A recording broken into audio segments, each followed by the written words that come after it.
Le titre de mon message ce soir, c'est les chrétiens et la fête des morts. Je suppose que vous avez compris le lien entre le message que je vais vous apporter et le week-end dans lequel nous entrons, le week-end de la Toussaint.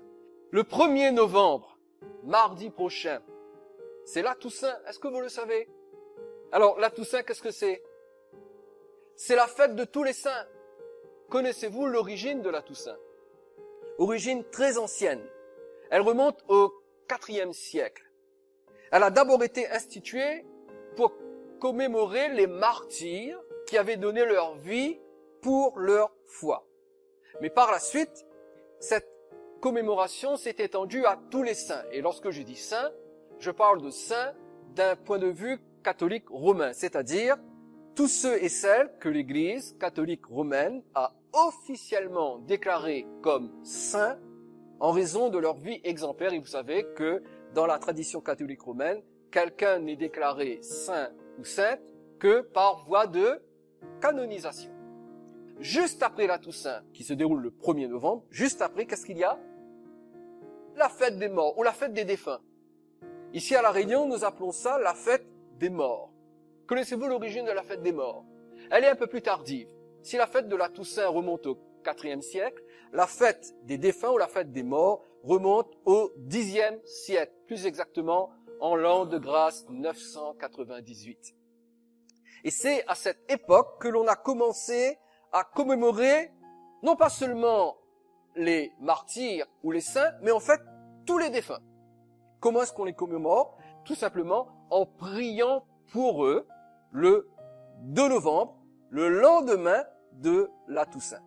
Et c'est à partir de ce moment qu'est apparue la tradition qui consiste à aller fleurir les tombes lors d'une visite au cimetière et surtout de prier pour nos proches disparus. Par la suite, on a commencé à demander aux défunts, donc à ceux qui sont morts, d'intercéder pour les vivants et de leur venir en aide. Donc, 3 traditions en fait, au travers de ces 2 fêtes, de la Toussaint et de la fête des morts. Adresser des prières aux saints, prier pour les morts et demander aux morts d'intercéder en notre faveur auprès de Dieu et de nous venir en aide. Je tiens à préciser qu'il n'est nullement interdit d'aller fleurir les tombes de nos défunts. En tant que chrétien, vous avez parfaitement le droit d'aller au cimetière et de fleurir la tombe d'un être cher disparu. Et ce, n'importe quel jour de l'année. Bien sûr, habituellement, on profite du 2 novembre pour le faire, mais tout au long de l'année, quel que soit le jour, vous pouvez aller fleurir la tombe d'un défunt disparu. Cependant, même si l'on peut fleurir la tombe d'un défunt, il n'est pas biblique, premièrement, d'adresser des prières aux saints, comme s'ils avaient le moindre pouvoir. Deuxièmement, ni de prier pour les morts. Troisièmement, encore moins de demander aux morts d'intercéder auprès de Dieu en notre faveur. Alors, en disant ces choses, je ne veux absolument pas froisser personne. Si vous êtes catholique romain, mon but n'est absolument pas de vous froisser. Je vous explique juste comment ces traditions doivent être perçues à la lumière de la parole de Dieu. Nous sommes bien d'accord. Donc, il est évident que si vous êtes catholique romain, je vais en parler d'une façon qui va être contraire à ce que l'on vous a enseigné et éventuellement à votre pratique. Et loin de moi la pensée de vous blesser, loin de moi la pensée de vous choquer. Non, je veux juste parler de ces 3 traditions, puisque nous sommes en plein dedans, à la lumière de la parole de Dieu. La Toussaint, la fête des morts ou le jour des défunts sur le calendrier, ce sont de magnifiques occasions pour nous de vérifier ce que la parole de Dieu enseigne sur la mort. Pour faire le tour de ce sujet, nous allons répondre à 4 questions. Première question, qu'est-ce que la mort physique? Deuxième question, les morts peuvent-ils intervenir pour les vivants? Troisième question, comment considérer la mort de nos proches qui sont chrétiens? Quatrième question, que se passe-t-il lorsqu'une personne meurt. Alors, c'est l'occasion pour nous de réviser un petit peu toutes ces choses et de pouvoir donner des réponses conformes à la parole de Dieu. Première question, qu'est-ce que la mort physique? La première chose qu'il faut nous rappeler concernant la mort physique, c'est qu'elle est une conséquence du péché. Romains chapitre 5, verset 12. Il est dit, c'est pourquoi, comme par un seul homme, le péché est entré dans le monde, et par le péché, la mort, et qu'ainsi la mort s'est étendue sur tous les hommes parce que tous ont péché. C'est clair. Par un seul homme, le péché est entré dans le monde, et par le péché, la mort. Qu'est-ce que cela nous apprend? Eh bien, tout simplement que la mort physique, telle que l'expérimente l'homme aujourd'hui, ne faisait pas partie du plan initial de Dieu. Le plan de Dieu n'a jamais été non plus que l'homme vive éternellement sur terre. L'homme n'est que de passage sur terre, et ensuite, il doit rejoindre son Créateur. Mais le passage de la terre au ciel ne devait pas se faire par la mort physique. L'intervention, l'entrée de la mort physique dans l'humanité ne faisait pas partie du plan de Dieu, même si Dieu avait prévu que l'homme quitterait la terre pour rejoindre le ciel, mais cela aurait pu se faire par un autre moyen. La question demeure, qu'est-ce que la mort physique? Eh bien, la mort physique, c'est lorsque notre vie physique, telle que nous la vivons aujourd'hui, arrive à son terme. Donc, nous vivons pendant un certain nombre d'années, et puis, ça s'arrête. Cependant, la Bible dit qu'il y a une après-vie, ou un au-delà, ou même si la vie physique, elle, est terminée, l'existence, elle, continue.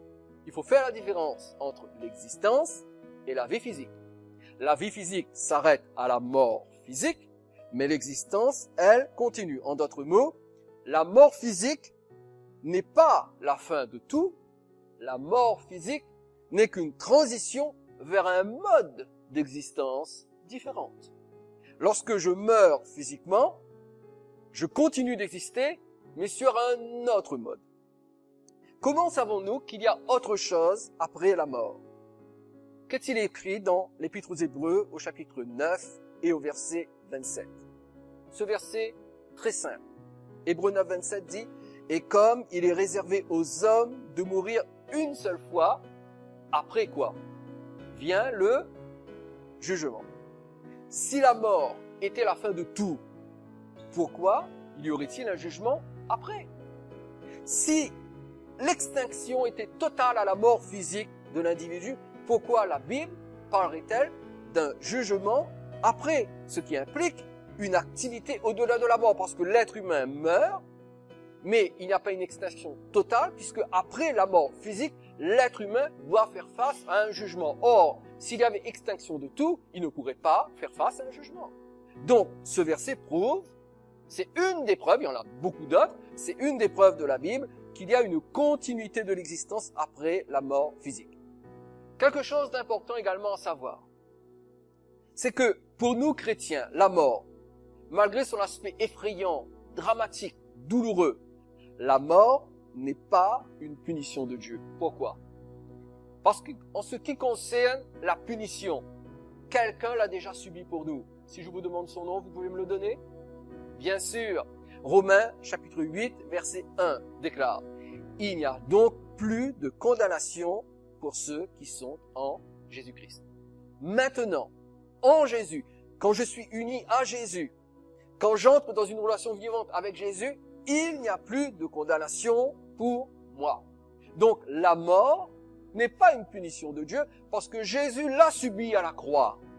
Donc la mort n'est pas une condamnation, la mort n'est pas une punition. La mort physique ne fait que marquer la fin de notre vie naturelle dans un monde déchu. Et c'est très important de le comprendre.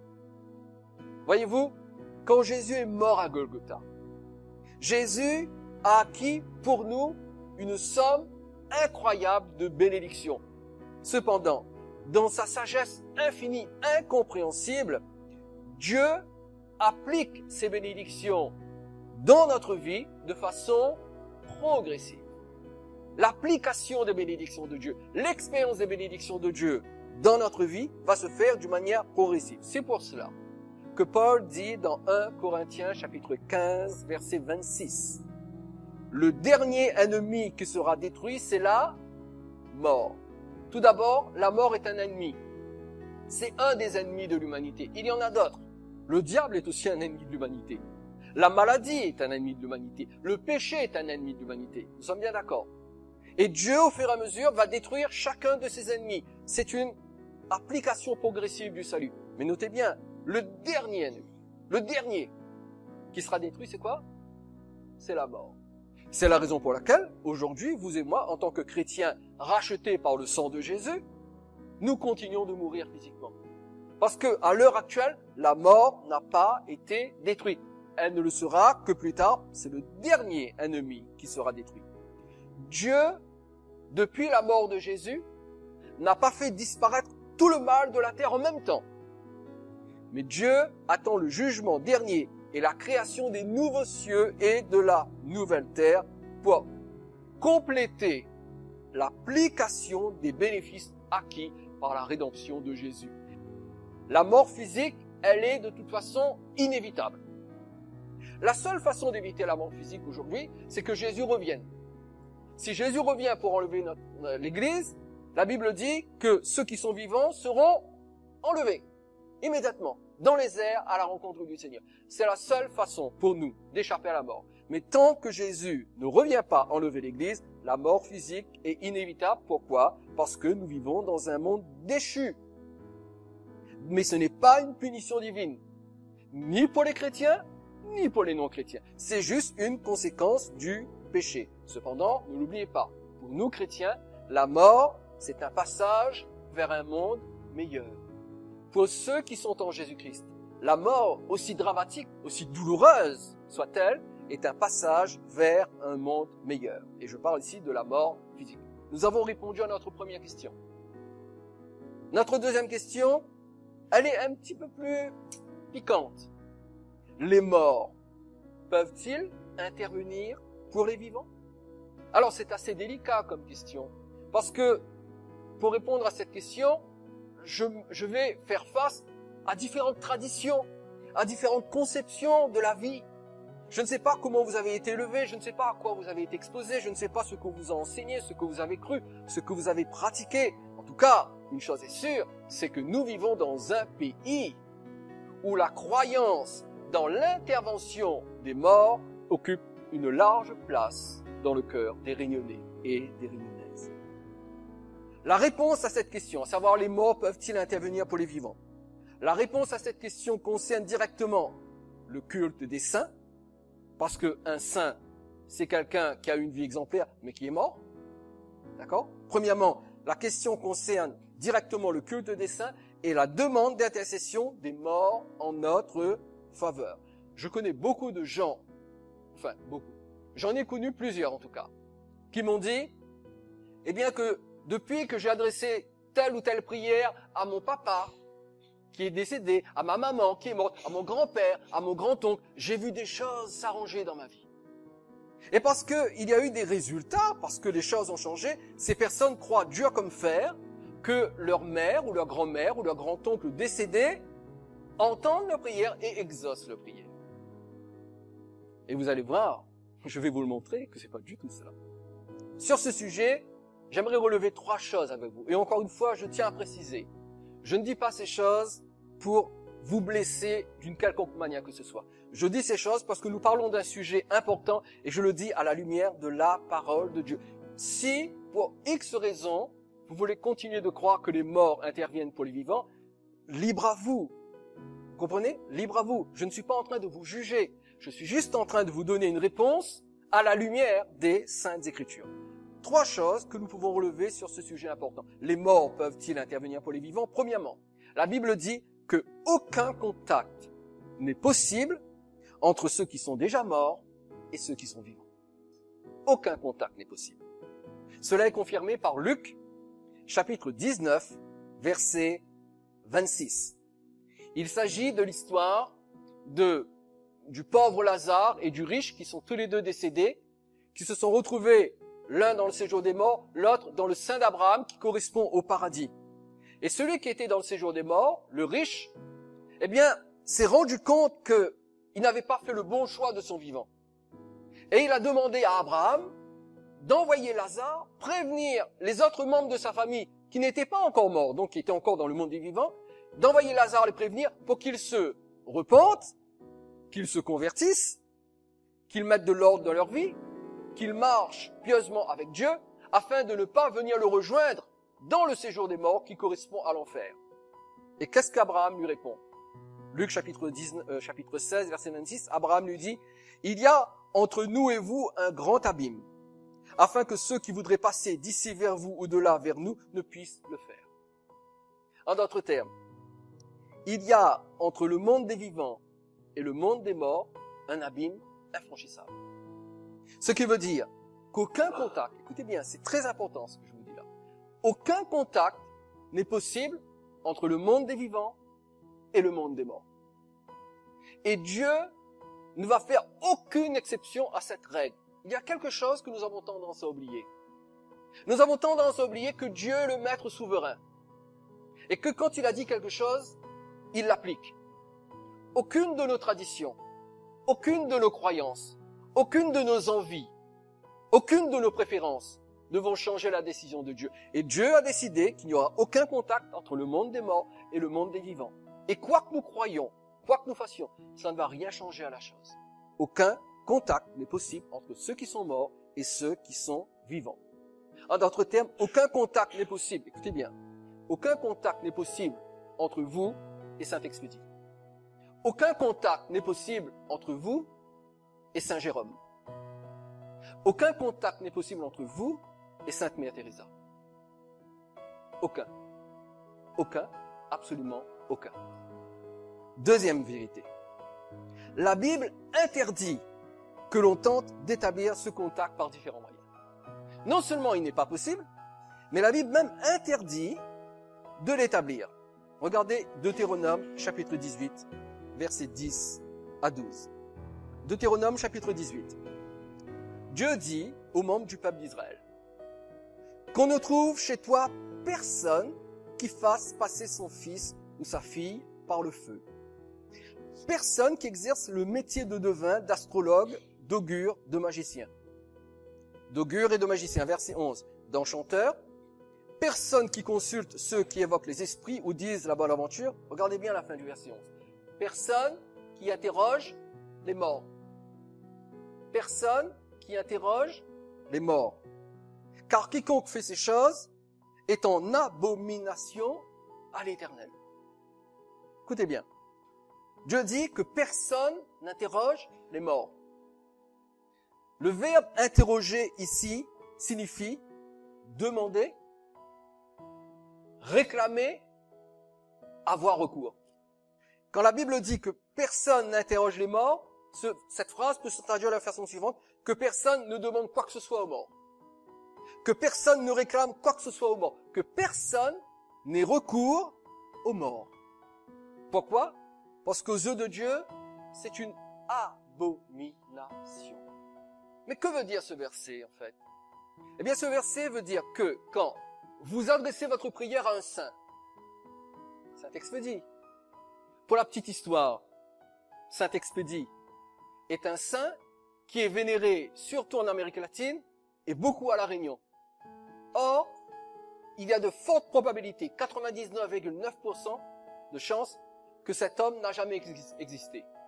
Parce que, normalement, Saint-Expédie, c'est un général romain qui s'est converti au christianisme et qui a été décapité par un empereur. Mais on n'a trouvé aucune trace de son passage sur terre. Or, il y a toujours des traces des martyrs. Donc, Saint-Expédie appartient à une légende. Vous vous rendez compte? Adressez votre prière à une légende. En admettant que Saint-Expédie ait existé, en admettant que vous adressez votre prière à un saint du Panthéon, qu'est-ce que vous êtes en train de faire? Vous êtes en train de demander une chose à un mort. Parce qu'un saint, c'est quelqu'un qui est mort. Il a eu une vie exemplaire, mais il est mort. Lorsque nous adressons notre prière à un saint, nous sommes en train de demander des choses à un mort. Nous sommes en train d'avoir recours à un mort qui de toute façon ne peut pas nous répondre parce qu'il n'y a pas de rapport entre eux. Et c'est exactement la même chose lorsqu'on va prier sur la tombe d'un défunt. Je vous mets juste en face de la parole de Dieu. Il n'y a de ma part aucun jugement. Il y a juste une constatation de fait. La parole de Dieu dit que si on a recours à un mort, on fait quelque chose qui est abominable aux yeux de Dieu. Vous priez un saint, vous allez prier sur une tombe, vous faites quelque chose d'abominable aux yeux de Dieu. Ensuite, chacun fait ce qu'il voudra. Nous sommes bien d'accord à ce sujet. Lorsqu'une personne pense entrer en contact avec un défunt, j'ai prié ma mère, mon grand-père, et puis il est venu vers moi. Il m'est apparu. J'ai eu un rêve, j'ai eu un son, j'ai eu une vision. Mon grand-père est venu. Je l'ai vu, il était tout jeune, ou il avait le même âge que quand il est mort. Mon frère, ma tante, bref, un proche, quelqu'un avec qui vous étiez très attaché. Vous avez essayé d'entrer en contact avec lui, et ce proche s'est manifesté à vous d'une façon ou d'une autre. Vous avez rêvé de lui, vous avez eu une vision, il y a eu une apparition, il y a eu un contact d'établi. Écoutez bien.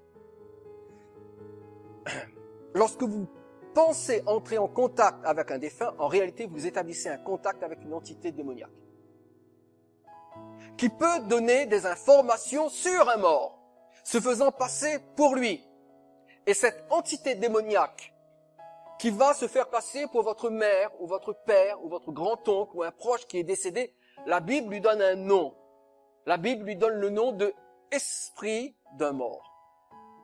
Et je vous donne la preuve. Lévitique, chapitre 20, verset 27. Et j'en profite pour vous dire que de nombreuses pratiques occultes dans la vie des gens en général est le résultat direct d'une ignorance de la parole de Dieu. Et si je vous prêche ces choses, c'est pour que justement vous fassiez attention. Que dit Lévitique, chapitre 20, verset 27? Si un homme ou une femme ont en eux l'esprit d'un mort ou un esprit de divination, c'est exactement la même chose. Ils seront punis de mort. On les lapidera, leur sang retombera sur leur tête. Pourquoi est-ce qu'ils étaient punis de mort? Parce que Jésus n'était pas encore venu pour chasser les démons. Un homme ou une femme qui a en lui l'esprit d'un mort. Vous comprenez que l'esprit d'un mort, ce n'est pas l'esprit d'un autre être humain qui est venu rentrer dans un être humain vivant. C'est impossible. Parce que quand un être humain meurt, il quitte le monde des vivants, il va dans un lieu, il n'a plus de contact avec le monde des vivants. Cet esprit, l'esprit d'un mort, c'est une entité démoniaque. Une personne qui a en lui l'esprit d'un mort, c'est une personne qui est dans une disposition spirituelle de vide qui permet à un démon de venir. Vous vous souvenez que Jésus a dit que l'esprit démoniaque, lorsqu'il revient vers la demeure qu'il occupait, s'il la trouve vide, balayée et ornée, qu'est-ce qu'il fait? Il revient, il s'installe à nouveau. Vous connaissez ce texte dans l'Évangile? Eh bien, l'expression en hébreu ici désigne cela. Il s'agit d'une personne qui a fait de la place pour recevoir une entité démoniaque. Et la Bible appelle cela l'esprit d'un mort. Dans la version anglaise, la King James, la version du roi Jacques, l'expression est encore plus parlante. La version anglaise King James ne dit pas l'esprit d'un mort, mais parle d'un esprit familier, a familiar spirit. Un esprit familier. Qu'est-ce que c'est qu'un esprit familier? Un esprit familier, ou un esprit d'un mort, c'est une entité démoniaque qui peut se faire passer pour une personne que vous avez connue, qui connaît tout de cette personne, qui prend l'apparence de cette personne, et qui vous fait croire qu'elle est cette personne.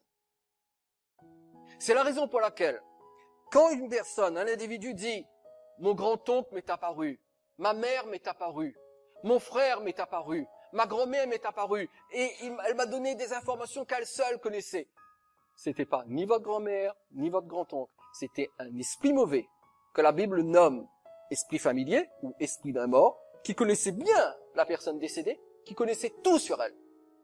Et parce que c'est une entité démoniaque qui a vécu plusieurs générations, elle connaissait absolument tout, et elle est là pour vous tromper, pour vous induire en erreur, pour vous faire croire que vous avez un contact avec un parent décédé. Et c'est valable pour toutes les apparitions. Tout fantôme, soi-disant fantôme, tout esprit de défunt présent sur terre n'est rien d'autre qu'un esprit, qu'une entité démoniaque. Et il faut absolument couper tout contact avec cette entité démoniaque par crainte de se placer sous une malédiction et d'en supporter les conséquences. Ce qui veut dire que quand il y a des manifestations et que même vous avez une apparition Ce n'est jamais la personne décédée qui vous apparaît. C'est toujours l'entité démoniaque qui se fait passer pour la personne décédée. Et c'est valable pour toutes les manifestations religieuses où des saints apparaissent. Ce n'est jamais un saint qui apparaît parce qu'une personne qui est décédée ne peut pas vous apparaître. La seule personne qui peut vous apparaître, c'est le Christ. Toute autre personne, je dis bien toute autre personne, sans aucune restriction, est une manifestation d'une entité démoniaque qui vient pour tromper, pour séduire et pour conduire dans l'erreur. Retenez ceci, la Bible interdit que l'on établisse contact avec les morts par différents moyens. Et cela inclut aussi bien la prière avec vos défunts décédés que la prière que vous adressez à des saints parce que ce sont des personnes mortes. Vous n'avez pas le droit de leur réclamer quelque chose, d'avoir recours à eux. C'est tout simplement interdit par la Bible. Maintenant, chacun fait ce qu'il veut. Et enfin, troisième vérité. Les morts peuvent-ils intervenir pour les vivants? Absolument pas. Parce que cela nous amène à notre troisième vérité. Jésus est le seul intermédiaire et le seul intercesseur entre Dieu et nous. Et ce qui est important de souligner, c'est que seul Jésus nous permet d'avoir une communication avec Dieu. 1 Timothée chapitre 2, verset 5. Et c'est incroyable comment des chrétiens lisent la Bible, mais passent à côté d'une vérité tellement évidente. 1 Timothée 2, 5 dit, car il y a un seul Dieu. On est bien d'accord? Mais qu'est-ce qu'il y a après ça? Il y a aussi un seul médiateur. Quel est son nom? Jésus-Christ, homme. Le mot médiateur signifie intermédiaire de communication. C'est aussi pour cette raison que Jésus est le seul intercesseur possible entre Dieu et nous. Hébreux chapitre 7, verset 25. C'est aussi pour cela qu'il peut sauver parfaitement ceux qui s'approchent de Dieu par lui, étant toujours vivants pour intercéder en leur faveur. Le seul intermédiaire entre Dieu et l'homme, c'est Jésus. Le seul intercesseur entre Dieu et l'homme, c'est Jésus. Saint Expédie ne peut pas intercéder pour vous. Saint Jérôme ne peut pas intercéder pour vous. Saint Bernard ne peut pas intercéder pour vous. Saint Augustin ne peut pas intercéder pour vous. Un grand saint qui a vécu une vie extraordinaire, quel qu'il soit, ne peut pas être un intermédiaire entre Dieu et nous et ne peut pas intercéder pour nous. En tout cas, aussi loin que va la révélation biblique. D'accord? Maintenant, en fonction des croyances, des traditions, des religions, on peut dire tout. Mais si on s'en tient à la Bible, il n'y a pas un second intercesseur. Il n'y en a qu'un seul. C'est Jésus. Et ces 3 points nous rappellent que les morts n'ont aucun pouvoir pour intervenir en faveur des vivants. Et lorsque nous avons l'impression que c'est le cas, je dis bien lorsque nous avons l'impression que c'est le cas, nous devons quand même rester dans les limites que nous impose la parole de Dieu, sinon nous courons le risque d'être trompés par l'esprit d'un mort ou un esprit familier. C'est pour cela que la Bible insiste sur la vérité. Quels sont ceux qui vont dans la perdition éternelle? Paul dit, ceux qui n'ont pas reçu l'amour de la vérité. Et s'il y a une chose qui peut nous protéger contre les contrefaçons démoniaques, c'est uniquement la vérité. Ce n'est pas ce que je ressens, ce n'est pas mon expérience, ce n'est pas ma tradition, c'est la vérité. Et la vérité, elle est clairement exprimée dans la Bible. Ou la Bible est la parole de Dieu et Dieu nous parle par la Bible, ou la Bible n'est pas la parole de Dieu, alors porte ouverte à toute croyance et à toute pratique. Mais si on s'en tient à la parole de Dieu, aucun contact avec les morts, qu'ils soient des saints canonisés ou qu'ils soient des chairs disparues. Aucun contact avec un mort n'est autorisé par la parole de Dieu, par la Bible. Elle peut être autorisée par notre tradition, elle peut être autorisée par notre religion, mais elle n'est pas autorisée par la Bible. Troisième question, comment considérer la mort de nos proches qui sont chrétiens?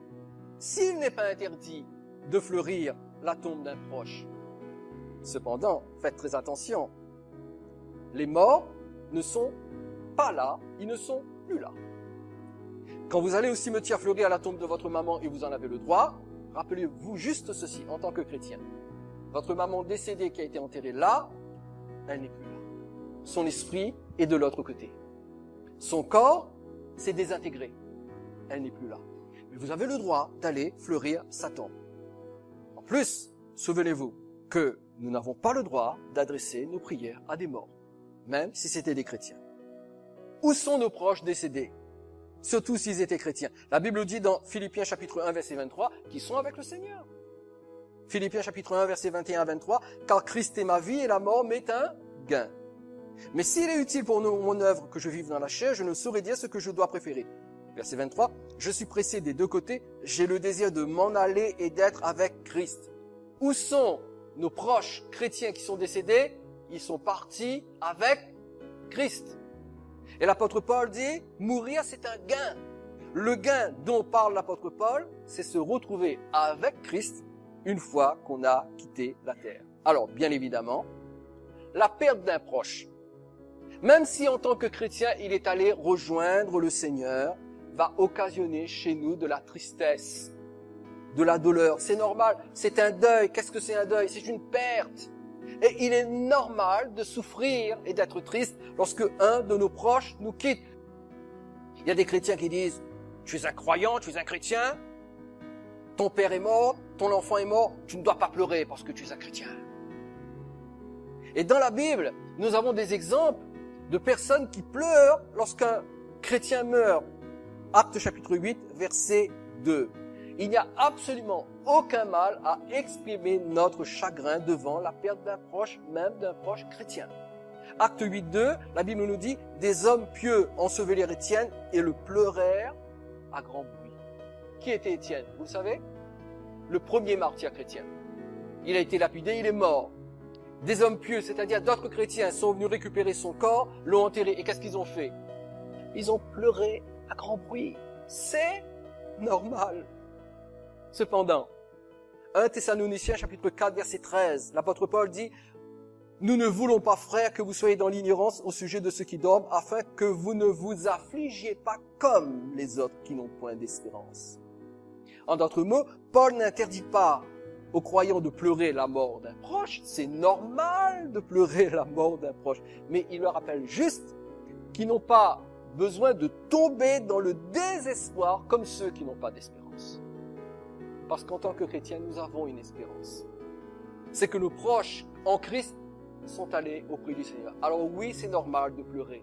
C'est normal de porter le deuil pendant des semaines, voire même des mois. Mais sachez que si un de vos proches chrétiens est mort, ou un de vos enfants, un enfant en bas âge qui meurt, un bébé qui meurt, ou un enfant en bas âge, va directement avec le Seigneur. Si un de vos proches ou un de vos enfants est décédé, vous avez le droit d'avoir mal, vous avez le droit de souffrir, vous avez le droit de pleurer. Mais n'oubliez pas que vous avez une espérance. Et vous n'êtes pas obligé de subir la même affliction que ceux qui n'ont pas d'espérance. C'est la seule chose que Paul rappelle. Cependant, la tristesse, les larmes sont naturelles, elles sont légitimes. Juste ne pas oublier l'espérance, ce qui nous amène à notre dernière question. Que se passe-t-il lorsqu'une personne meurt? Tout d'abord, un chrétien, celui qui est dans une relation à double sens avec Jésus, dès que son esprit quitte son corps, au moment de sa mort, il va directement dans la présence du Seigneur. Pourquoi? Parce que Luc, chapitre 23, verset 43, dit, « Et Jésus est sur la croix. » Et vous savez que quand Jésus a été crucifié, il ne l'a pas été seul. Il y avait qui autour de lui? Eh bien, il y avait des criminels condamnés à mort, comme lui. Mais eux, c'était de vrais criminels. Lui, ne l'était pas. C'était un vrai innocent. Eux, c'était de vrais criminels. Et un des deux criminels lui a dit, « Seigneur, souviens-toi de moi lorsque tu entreras dans son règne. » Et Jésus lui dit, Luc 23, 43, Jésus lui répondit, « Je te le dis en vérité, aujourd'hui, tu seras avec moi dans le paradis. » Rappelez-vous bien de cela. Ça, c'est concernant le chrétien. En ce qui concerne celui ou celle qui n'est pas dans une relation à double sens avec Jésus. Et je le dis et je pèse mes mots. Réfléchissez un petit peu à votre vie ce soir. Êtes-vous dans une relation à double sens avec Jésus? Ou bien est-ce que vous bénéficiez juste de la relation que papa, maman a avec Jésus?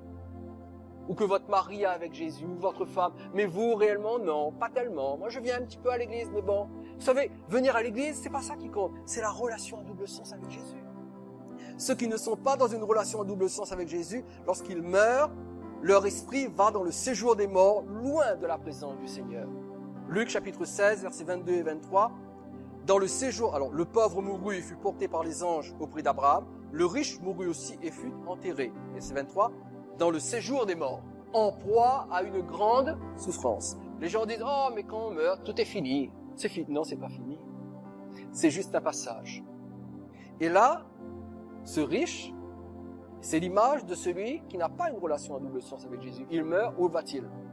Il va dans le séjour des morts, peu importe le nom qu'on va lui donner, mais ce qui est important et capital de retenir, c'est que dans ce séjour des morts, alors qu'il est mort et qu'il pensait que tout allait finir, il est en proie à une grande souffrance. J'espère que vous n'allez pas quitter la terre des vivants sans entrer dans une relation à double sens avec Jésus, parce que c'est exactement ce qui vous attend si vous mourrez. Que vous ayez 90 ans ou que vous ayez 22 ans. Si vous n'avez pas une relation avec Jésus, vous irez de l'autre côté dans une grande souffrance. Il leva les yeux et vit de loin Abraham avec Lazare à ses côtés. Le séjour des morts, c'est un lieu de grande souffrance. À ce sujet, je vous renvoie sur YouTube, la chaîne Libre Accès, où j'ai une série intitulée Cartographie de l'au-delà. Allez écouter cette série, Cartographie de l'au-delà, où je décris les 5 départements dans l'au-delà, dans lequel j'explique justement ce fameux séjour des morts. Donc, celui qui est chrétien va avec le Seigneur, celui qui n'est pas chrétien va dans un lieu d'une grande souffrance. Mes amis, épargnez-vous cette grande souffrance pour l'éternité. Et encore, dans ce lieu de grande souffrance, ce n'est qu'une prison temporaire, ce n'est rien par rapport à l'autre souffrance qui l'attend après le jugement dernier. L'enfer n'est qu'une prison temporaire. Et elle est déjà pas agréable. Après l'enfer, il y a autre chose. Il y a le lac de feu et de soufre qui est la seconde mort. Et là, c'est encore plus terrible. Il n'y a que 2 destinations. Il n'y a aucune autre alternative. Il n'y a pas de seconde chance. Le Christ a payé le prix pour notre salut et c'est sur cette terre que nous accédons au salut du Seigneur. Et une fois que nous sommes dans l'au-delà, ce ne sera pas possible.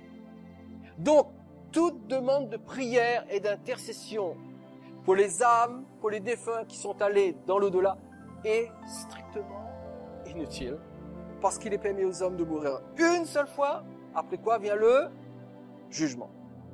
Je tiens à préciser que la parole que Jésus a prononcée aux brigands sur la croix, je te le dis en vérité, aujourd'hui, tu seras avec moi dans le paradis. Question, où sera le brigand?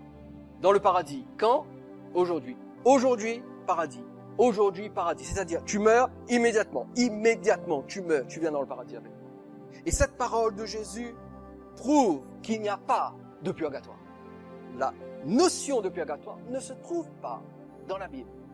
Pourquoi est-ce que je dis que ce verset prouve que le purgatoire n'est pas biblique? Tout d'abord, selon la doctrine catholique romaine, le purgatoire est le lieu où une âme se rend pour parfaire sa purification afin de pouvoir accéder au ciel dans la sainte présence de Dieu. En d'autres termes, c'est une personne qui n'est pas prête pour entrer dans le ciel. Il y a encore des scories dans sa vie, des scories spirituelles. Il a besoin d'être purifié.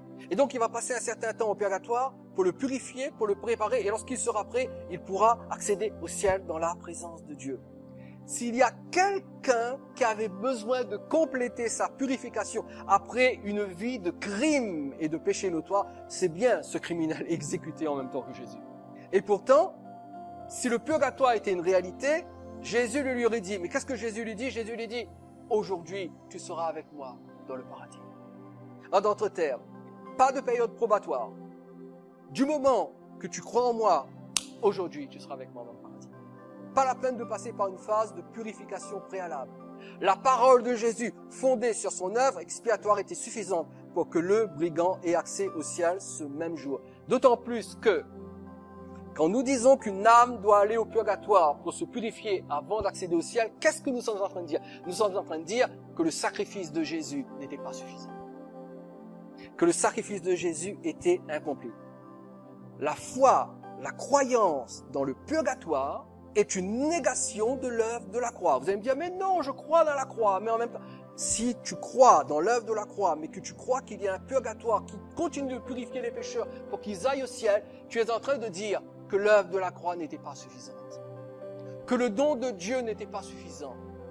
Que le prix payé à la croix n'était pas suffisant. Qu'il faut autre chose. Et cette autre chose, ce sont des prières, des rituels. Le purgatoire est une négation de l'œuvre de la croix. Ce sont des choses dans lesquelles, en tant que chrétien, nous ne pouvons pas et nous ne devons pas adhérer, parce que si nous y adhérons, nous disons à Jésus, ce que tu as fait ne suffit pas, Jésus. J'ai besoin, moi, de faire autre chose. Comment osons-nous croire que nous pouvons faire autre chose? Et c'est aussi pour cela que nous ne pouvons pas prier pour les morts, parce que leur destinée éternelle est réglée. Il n'y a rien que nous puissions faire pour changer cela.